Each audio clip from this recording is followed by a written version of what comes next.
Good evening and welcome to our review of the news in 2014. Tonight we'll be looking at July through to September. A lot happened in that 3-month period, and over the next 20 minutes, our news editor Stephen Nish recaps some of the highlights.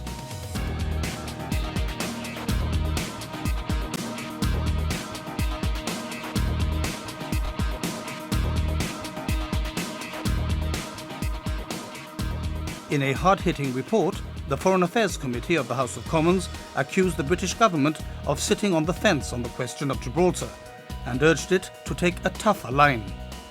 It said the UK should take Spain to court if necessary and make its support for Spanish aims on the international stage dependent on improvements to the situation in Gibraltar.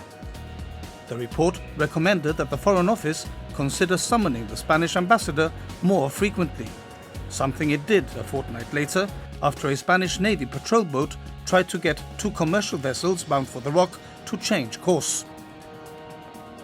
Meanwhile, Europe Minister David Lidington, who happened to be visiting Gibraltar on the day the Foreign Affairs Committee published its report, denied that the UK had been sitting on the fence.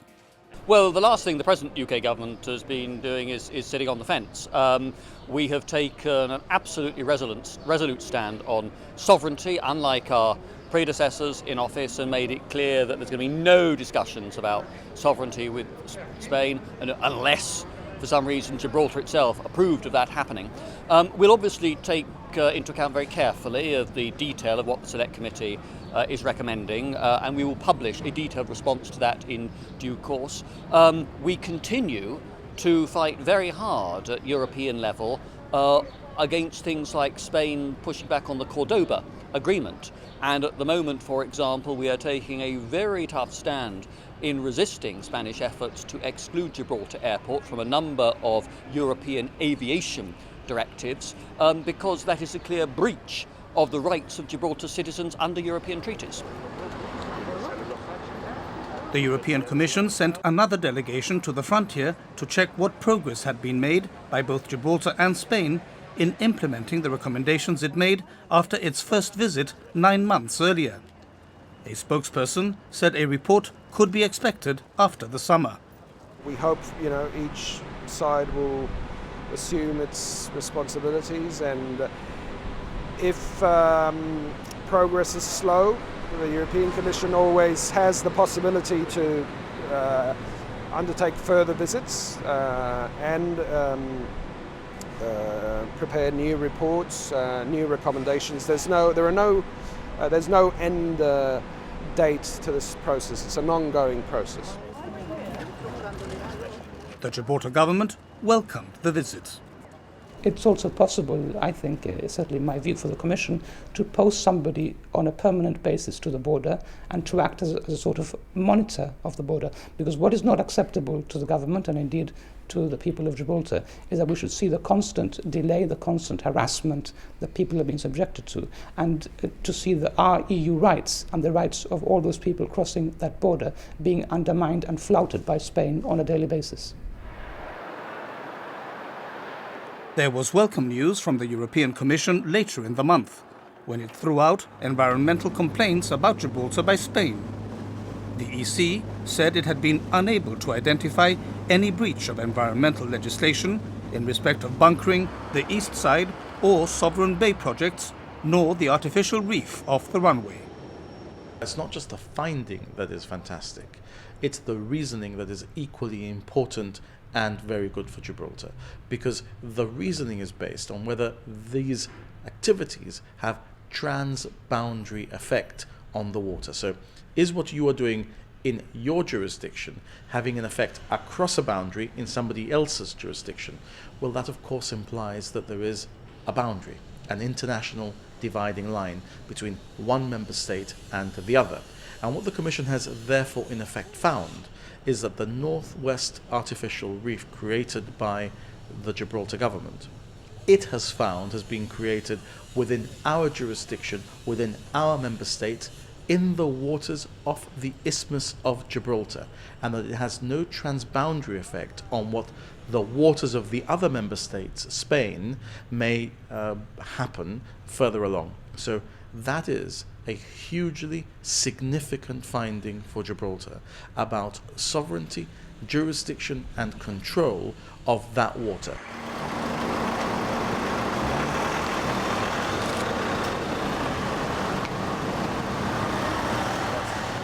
The judge in Gibraltar's longest ever criminal trial found Marache brothers Isaac, Benjamin and Solomon guilty of conspiring to defraud and sentenced them to long terms in prison. A fourth defendant, Leanne Turnbull, was cleared. Benjamin Marache was jailed for 11 years and Isaac and Solomon for 7 each. Their lawyers said they would appeal. The arrests in 2010 followed the collapse of law firm Marache & Co., with the loss of millions of pounds of clients' money.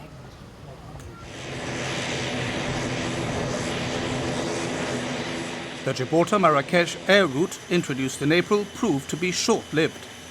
Operators Your Flight announced its discontinuation with immediate effect.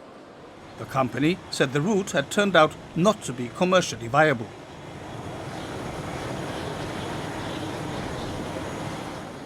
A series of power cuts, one of which forced an adjournment of Parliament, culminated in 3 total blackouts in 8 days. They were attributed to a variety of reasons, from human error to problems arising out of the Waterport power station fire. The opposition said the government's policy on power supply was in tatters. It's all very well to build a park, which is very, very nice. It's fantastic. I really enjoy walking through that park with my son and my family. But at the end of the day, you've got to get your priorities right.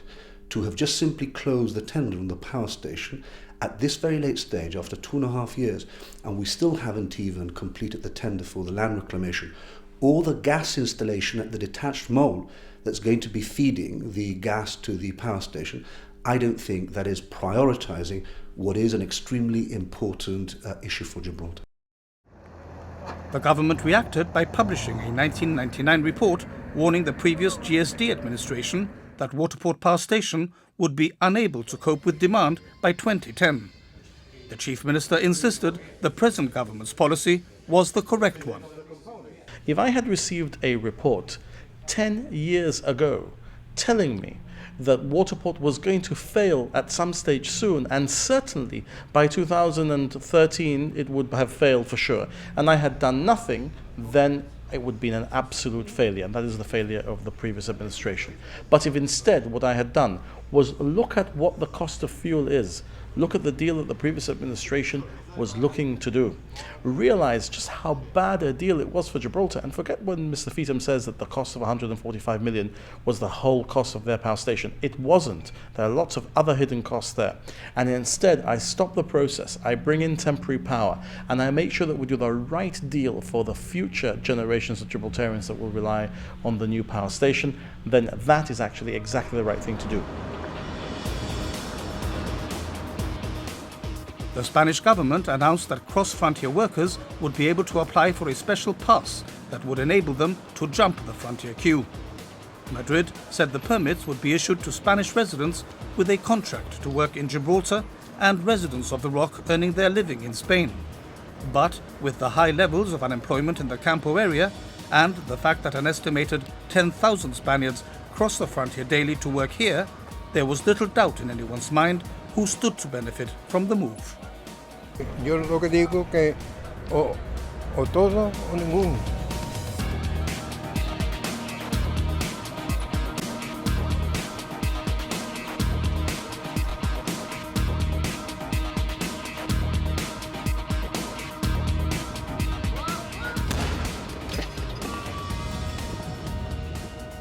An 11-gun salute greeted Commodore Ian McGee at the naval base as he took over from Commodore John Clink as Commander British Forces, Gibraltar.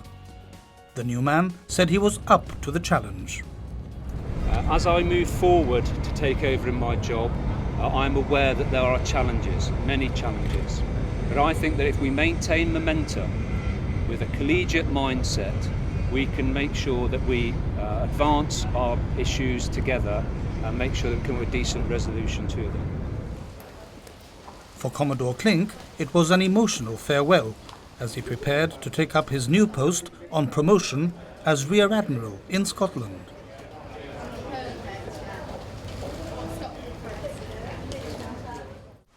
The government published the letter from the European Commission outlining further anti-smuggling measures it wanted Gibraltar to take in the wake of the experts' frontier visit in July. The Commission recommended developing risk-based profiling, exchange of information on smuggling, and daily cooperation between the Gibraltar and Spanish authorities. It described progress on the Gibraltar side as encouraging. Number 6 called on Madrid to publish its letter from the Commission. There was pressure on Spain too from the European Anti-Fraud Office, OLAF, which linked the increase in demand for cigarettes in Gibraltar with a growth in the illicit market north of the border, including indications of organized crime. That's it. We're green now. Yeah? One of Gibraltar's new MEPs, the Green Party's Molly Scott Cato, came over on a familiarization trip. She vowed to support the ROC on a range of issues and not just environmental ones. Well, I'm a green economist, so what's of interest to me is the way that our economy is organised and how that impacts on our environment. So I've actually joined the Economics and Monetary Policy Committee, so I will be in charge of banking regulation, and that may have some impacts here on Gibraltar as well. But obviously I'm going to pick up a range of issues, and some of those will be environmental issues. So this morning we've been talking about marine conservation areas, and I'm very impressed by the level of biodiversity here in Gibraltar, and that's something I'll certainly be taking an interest in.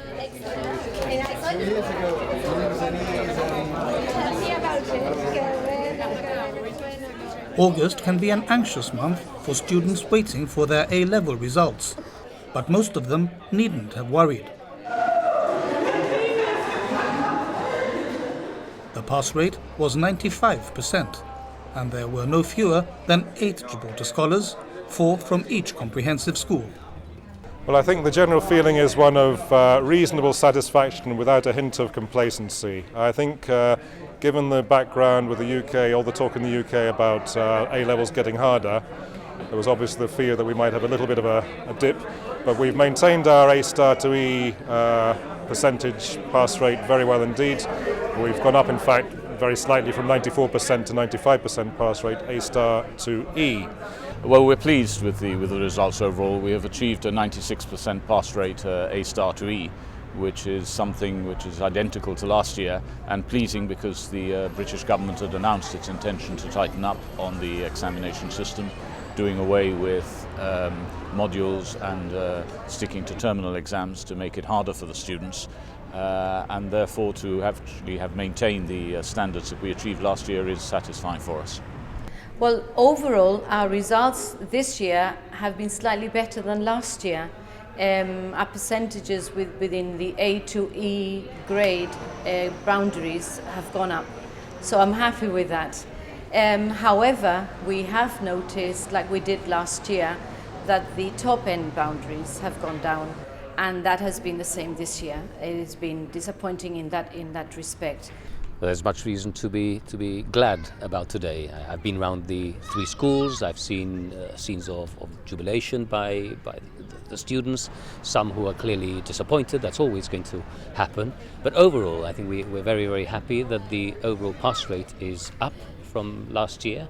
We had a slight dip last year, and it was important to make sure that wasn't a trend, and we've been able to reverse that. So we're back to 95% overall pass rate, which I think is very, very pleasing. It's down to the hard work of the students and of the teachers, and I think I'd like to congratulate and commend them all. How are you feeling? Really nervous and excited at the same time. The GCSE results were a little more disappointing. While there were some outstanding performances, the overall pass rate was down by 5% to 63%.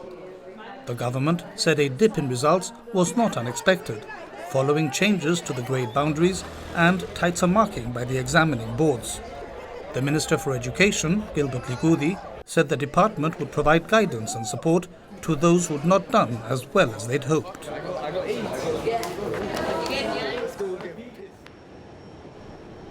Incidents at sea continued. A Spanish Civil Guard launch crossed the path of Royal Navy submarine HMS Talent as it was making its way to the naval base, prompting an official protest to Madrid. And 2 local fishermen claimed a Spanish Civil Guard pointed a gun at them and that their boat was rammed by the Spanish launch. The government described it as a serious and unacceptable incursion. The Ministry of Defence objected to plans by the government to reclaim a large area of land off Western Beach to create sporting facilities. The MOD failed to submit its concerns in time for the Development and Planning Commission meeting that considered the application, but subsequently claimed the multi-million-pound scheme could impact on water drainage from the airport and affect security over a liquid oxygen storage facility in the area. 2 civil servants were arrested at number 6 Convent Place following reports that 2 security officers had been filmed by CCTV cameras taking drugs on the premises. The government limited itself to saying the arrests followed an internal investigation by the Office of the Chief Secretary. August also saw some of the worst delays at the border in months, with car-by-car checks carried out until midnight on one particular day and 6 lanes of traffic at the loop as early as 7 the next morning.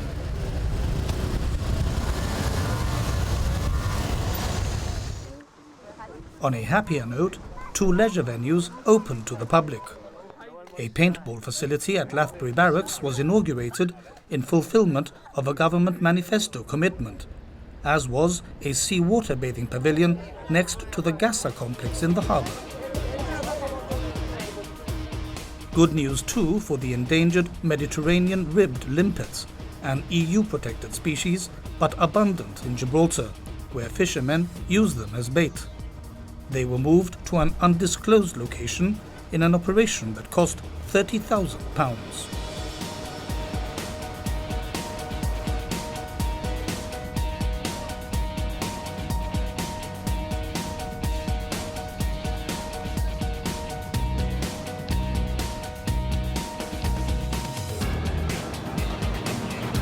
The story goes back 2 years.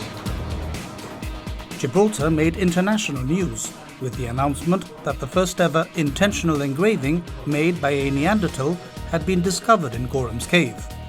What came to be dubbed the Neanderthal hashtag had been found by chance in 2012 and was thought to have been made some 40,000 years ago. Archaeologists hesitated to call it art, but said it was the first deliberate, non-functional abstract etching on a cave wall by a non-human. I think a lot of people will look and see art in that, quite possibly. It is geometric, but a lot of modern human art later has similar characteristics. It has that kind of geometry to it. A lot of these early art forms seem to have that. The naturalistic paintings of animals so on seem to come later. It's possible that it's a geometrical design. It's possible it's art. I'd leave it for others. I mean, I think we're going to get a lot of interpretations of this, but clearly what it does show is the higher mental cognitive capacities of the Neanderthals, which are similar to ours. And that is big. That's a first.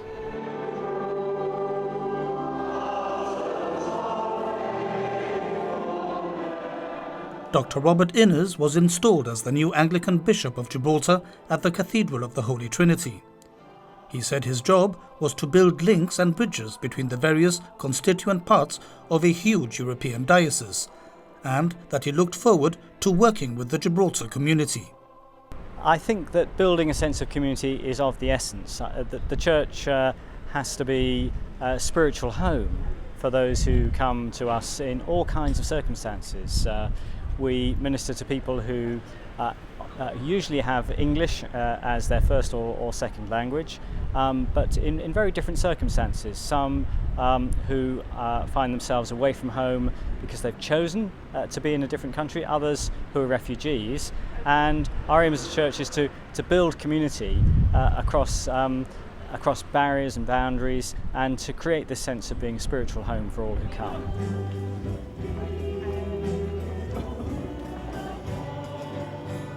Labour MP Jim Dobbin, the chairman of the British Gibraltar Group in Parliament, died suddenly while on a visit to Poland. He was 73.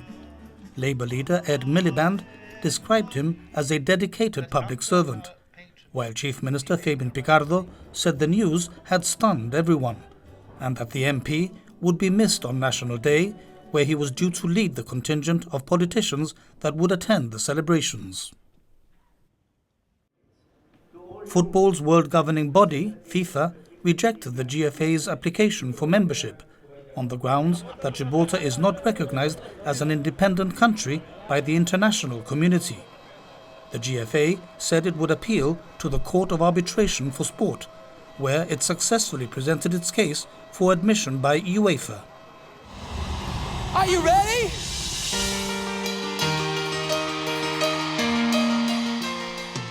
The third Gibraltar Music Festival was hailed as a great success. Over 40 local and international artists took part in the 12-hour event that is growing in reputation and popularity with each edition. From Nostalgia, with Spandau Ballet's Tony Hadley,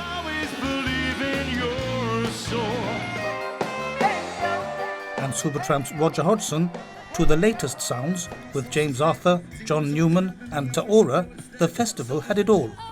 Not forgetting local artists like This Side Up, Jetstream and Headwires. Topping the bill were The Script, whose Danny O'Donoghue draped himself in the Gibraltar flag and promised to be back. Hi, we're The Script, and we'd love to say thank you to everybody who made our night in Gibraltar one hell of a night. Amazing time we had. We're going to be back very, very soon. Not that soon because my liver's not talking to me because I'm really hungover from the excellent time I had, so thank you. Thank you. Bye. In his speech at the National Day rally, the Chief Minister called on the Queen to visit Gibraltar once again, 60 years on from when she first did so. Fabian Picardo said Her Majesty could be very proud of the way Gibraltarians had built their nation struggling against adversity. We're building this nation together. We're building this nation every day of our lives, with every one of our dreams and for every single one of our children. A nation that Her Majesty the Queen can be very proud of indeed. The forever British nation of Gibraltar, forever red, white and blue, forever red, white and proud, forever red, white and free!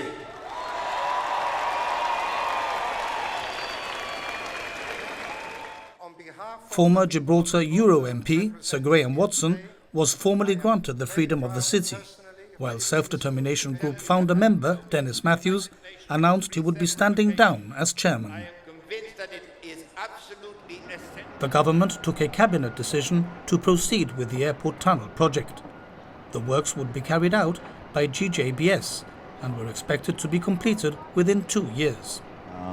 In some ways, it was an overreaction to the failed joint sovereignty agreement, which, just allow me to get this in, was, of course, not a Foreign Office initiative.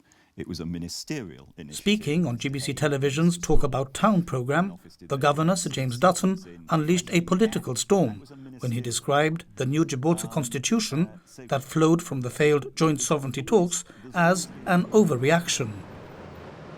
Among those unhappy with his remarks were former Deputy Chief Minister Keith Asopardi, who sat on the committee that negotiated the constitution with the British government, and the Chief Minister at the time, Sir Peter Caruana. Look, I can't agree with His Excellency's statement. I mean, leaving to one side whether it was an appropriate statement to make or not, I just cannot agree with it. The new constitution was not some sort of rushed overreaction to anything. It was a very carefully and laboriously negotiated over a long period of time process. Each clause was thrashed out and discussed at officials level, at lawyer level, at ministerial level. It was agreed by both governments. It was agreed by the Parliament in Gibraltar. It was put to a referendum by the people of Gibraltar. The United Kingdom government then extolled its virtues in the United Nations, in the House of Commons in London, as a wonderful document that showed that Gibraltar and the UK were no longer in a colonial relationship. I think to describe that as any degree of overreaction to one event is, I think, doing everybody, frankly, that was involved, and Gibraltar, who welcomed that constitution, really underestimating the importance of that document to Gibraltar and to the UK, given the use that it has made of it. Also in September, the recipients of 4 Medallions of Honour and 22 Medallions of Distinction received their awards. Hassan's partner, Albert Mena, was appointed Financial Secretary, and 500 volunteers took part in Gibraltar's contribution to the Clean Up the World campaign.